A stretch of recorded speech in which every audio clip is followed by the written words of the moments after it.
በውስጣችን ቁጭትና ጥያቄ ፈጥሯል ሲሉ አቡነ ማቲያስ ተናግረዋል። በአርሲ ዞን የተገደሉ ዜጎች ቁጥር ከ49 በላይ ነው የተባለ ሲሆን ከ210 በላይ ሰዎች የገቡበት አይታወቅም። ውድ የሽርሽር ኢትዮጵያ ቤተሰቦቻችን ይህን አሳዛኝና ልብ ሰባሪ ጉዳይና የመንግስትን ዝምታ የሚቃወሙ መግለጫዎችን በዝርዝር እናያለን። አብራችሁን ቆዩ። በአርሲ ዞን በኦርቶዶክሳውያን ላይ የሚፈጸመውን ጥቃት ተከትሎ የኢትዮጵያ ኦርቶዶክስ ተዋሕዶ ቤተክርስቲያን ፓትርያርክ አቡነ ማቲያስ ቀዳማዊ ጠንከር ያለ ማሳሰቢያን ለመንግስት አካላት አስተላልፈዋል። በአርሲ ሀገረ ስብከት በቤተክርስቲያንና በኦርቶዶክሳውያን ላይ የደረሰውን ጥቃት በማስመልከት ዛሬ ግንቦት 26 ቀን 2018 ዓ.ም ባስተላለፉት አባታዊ የሐዘን መልእክት የጸጥታ አካላትና ኃላፊዎች ከምንም በላይ በታሪክ የሚጠየቁት በስልጣን ዘመናቸው ለዜጎች ደህንነት በሚከፍሉት ዋጋ መሆኑን አስገንዝበዋል። ፓትርያርኩ በመልእክታቸው በአርሲ ሀገረ ስብከት በአሰኮ፣ በሸርካ፣ በሆንቆሎ፣ በዋቤና በሙኔሳ ወረዳዎች በመንፈስ ቅዱስ ልጆቻቸውና በቅድስት ቤተክርስቲያን ላይ የደረሰውን አሰቃቂ ጥቃት የሰሙት በተሰበረ ልብ መሆኑን ገልጸዋል። 100 ዓመታት ያስቆጠረው የጠላታ ቅዱስ ገብርኤል ቤተክርስቲያን በተቃጠለበት የካራ ኩፍቴና መድኃኔዓለም ቤተክርስቲያን በተዘረፈበት በዚህ ክፉ ቀን በርካታ ምዕመናን በግፍ መሰዋታቸውንና በመቶዎች የሚቆጠሩ ወገኖች ከቀያቸው መፈናቀላቸው ቤተክርስቲያንን በእጅጉ ያሳዘነ ክስተት መሆኑን ጠቅሰዋል። ፓትርያርኩ አክለውም ቤተክርስቲያንን በምድራዊ መከራ ውስጥ ያሉትን ምዕመናን በምታጽናናበት በዚህ ወቅት ራሷ በፈተና ውስጥ ሆና ከመቸገሯን በላይ በአርሲ ምድር በተደጋጋሚ የሚስተዋለው በደልና ግፍ በሁላችንም ልብ ውስጥ እስከ መቼ የሚል ቁጭትና የሐዘን ጥያቄ መፍጠሩን አስረድተዋል። በመሆኑም መላው ኢትዮጵያውያንና ምዕመናን በወንድማማችነት መንፈስ ተጋግዘው የተፈናቀሉ ወገኖችን በመደገፍ በጸሎት ከቤተክርስቲያን ጎን እንዲቆሙ ጥሪ አቅርበዋል። በመጨረሻም ቤተክርስቲያን ለሰላም ለይቅርታና ለሰው ልጆች ክብር ሁል ጊዜ የምትቆም መሆኑን የገለጹት አቡነ ማቲያስ ይህንን የሐዘን ሰዓት አምላክ በምህረቱ ያሳልፍ ዘንድ የሞቱትን ነፍሳት በመንግስቱ እንዲቀበልና የተጎዱትንም በቸርነቱ እንዲያጽናና አባታዊ የጸሎትና የሐዘን መልእክታቸውን አስተላልፈዋል።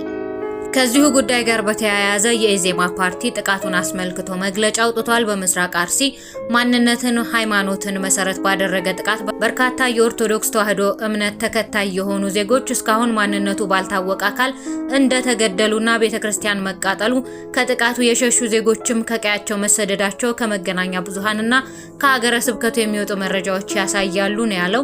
ኢዜማ ሁሌም እንደማስገነዝበው ለዚህ አይነቱ ማንነትን መሰረት ያደረገ ጥቃት ምንጩ ፖለቲካ በማንነት ላይ የተመሰረተ በመሆኑ ነው ብሎ ያምናል ነው ያለው። በተጠቀሰው ስፍራ በተደጋጋሚ የሚደርሰው መሰል ጥቃትን የመከላከል ኃላፊነት የአካባቢው የመንግስት አስተዳደርና የጸጥታ ተቋማት መሆኑ የታወቀ ነው። በዚህ ረገድ የአካባቢው አስተዳደርና የኦሮሚያ ክልል መንግስት በተደጋጋሚ ተፈትኖ እንደወደቀ ማየት ይቻላል ብሏል። ስለሆነም አስፈላጊውን ማጣራት ተደርጎ ኃላፊነት የሚወስዱ አካላትን በመለየት አስተማሪና ህጋዊ የእርምት እርምጃ መንግስት እንዲወስድ እናሳስባለንም ብሏል። በዚህ ሰብአዊ ጥቃት ለተገደሉ ዜጎች የተሰማንን ጥልቅ ሐዘን እየገለጽን ለሟች ቤተሰቦችና ዘመዶች እንዲሁም ለመላው ኢትዮጵያውያን መጽናናትን እመኛለሁ ብሏል ኢዜማ። በማንነት ላይ የተመሰረተው ፖለቲካችን ጨርሶ አንድ በአንድ ሳያጠፋን መፍትሄ ማበጀት የሁሉም ባለድርሻ አካላት የቤት ስራ መሆኑን ያስገነዝባል ሲልም መግለጫውን ቋጭቷል።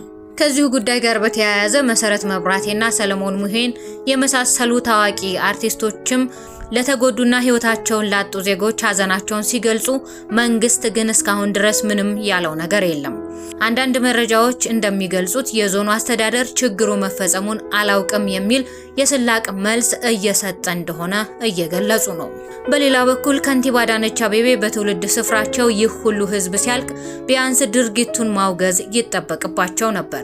ከትናንት በስቲያ ጀምሮ በኦሮሚያ ክልል ምስራቅ አርሲ ዞን በአሰኮ ወረዳ የኦርቶዶክስ እምነት ተከታዮችና ቤተክርስቲያናት ላይ ተነጣጥሮ በታጣቂዎች በተሰነዘረ መጠነ ሰፊና አሰቃቂ ጥቃት እስካሁን የ49 ሰዎች ህይወት አልፏል። ቁጥራቸው ምናልባትም ከ280 በላይ የሆኑ ሰዎች ደግሞ የደረሱበት ባለመታወቁና በስልክ ሊገኙ ስላልቻሉ ተገድለው ሊሆን ይችላል የሚል ስጋት እንዳላቸው የአካባቢው ነዋሪዎች እየገለጹ ነው። የሸኔ ታጣቂዎች ጥቃቱን እንደፈጸሙት የሚናገሩት ነዋሪዎቹ ከዚህ በፊትም ከ7 ጊዜ በላይ ጠለታ ገብርኤል በሚባል አካባቢ ጥቃት አደርሰው እንደነበር ተናግረዋል። ያሁኑን ለየት የሚያደርገው ታጣቂዎቹ ከመርቲ ወረዳ ከፈንታሌና ከከረዩ እንዲሁም ከኢቱ አካባቢ የነበሩ ሁሉ ተሰባስበው በግምት 3000 ሆነው አሰኮ ወረዳና አካባቢው በመምጣት ቢዮ ቀበሌ ጠለታ ገብርኤል ኩፍቴና መድኃኔዓለምና አካባቢውን በአሁኑ ሰዓት ሙሉ በሙሉ አቃጥለዋል የሚሉት በለቅሶና በድንጋጤ በመጫጫህ የሚናገሩት ነዋሪዎች ናቸው። በኢሬቻ ሚካኤል፣ በሱንቴ ማርያም፣ በሌንጫ ኦዳ፣ በስኳር ድሬ፣ በአርባ ቀላ፣ በኦራምቡስና በተለያዩ ቦታዎች አሁንም ድረስ ጥቃቱ ተስፋፍቶ ይገኛል የሚሉት ነዋሪዎቹ እስካሁን አንድም የመንግስት ኃይል ወደ ስፍራው እንዳልገባና ታጣቂዎቹ አካባቢው ላይ ከበባ በማድረግ ሰው እንኳን እንዳያመልጥ አድርገው ጭፍጨፋ እየፈጸሙ መሆናቸውን ተናግረዋል። ይህ አካባቢ የከንቲባ አዳነች ትውልድ ስፍራ ነው። ምናልባትም ከሟቾቹ መሃል አንዳንዶቹ ሊያውቁ ወይም አብረው ተምረው ሰርተው ይሆናል። ሌላው ዓለም ላይ እንደምናየው በፍጥነት የጥቃቱ ቦታ ላይ ሄዶ ህዝብን ማረጋጋትና ማጽናናት በአካባቢው በቀጠለው ጥቃት ምክንያት ባይቻልም እንኳን በትውልድ ስፍራቸው እንዲህ አይነት ዘግናኝ ጥቃት ሲፈጸም ነፍስ ይማር ለማለትና ድርጊቱን ለማውገዝ ምን ነው ተሳናቸው? ሌሎች ባለስልጣናትና የጸጥታ አካላትስ ምን ዝም አስባላቸው? የሀገሪቱ የመከላከያ፣ የፖሊስ፣ የሚሊሻ፣ የአየር ኃይልና ሌሎችም ኃይሎችስ ለሰዓታት ሳይሆን ለቀናት እስካሁን ሰዓት ድረስ እየተፈጸመ ያለ ጥቃትን ለመከላከል ለምን አልቻሉም የሚለው የሁሉም ጥያቄ ነው። ነገር ግን መንግስት አሁንም ዝምታን መርጧል። ህዝቡ ድረሱልኝ ብሎ የሚጮኸው ወደ መንግስት መሆኑ ቀርቶ ጉዳዩን ለዓለም እንዲያደርሱለት ለሚዲያዎች ሆኗል። የዓለም አቀፍ ተቋማት ጉዳዩን ቢያወግዙትም ለዜጎቹ ቀዳሚ ኃላፊነት ያለው የሀገሪቱ መንግስት ግን እቃም የጠፋው ሳይመስል ጸጥታን መርጧል። ውድ የሽርሽር ኢትዮጵያ ቤተሰቦች፣ በአርሲ ዞን በጅምላ ለተጨፈጨፉ ዜጎች ፈጣሪ ነፍስ ይማር። አሁንም በአደጋ ላይ ላሉት እግዚአብሔር ምህረት ያምጣ።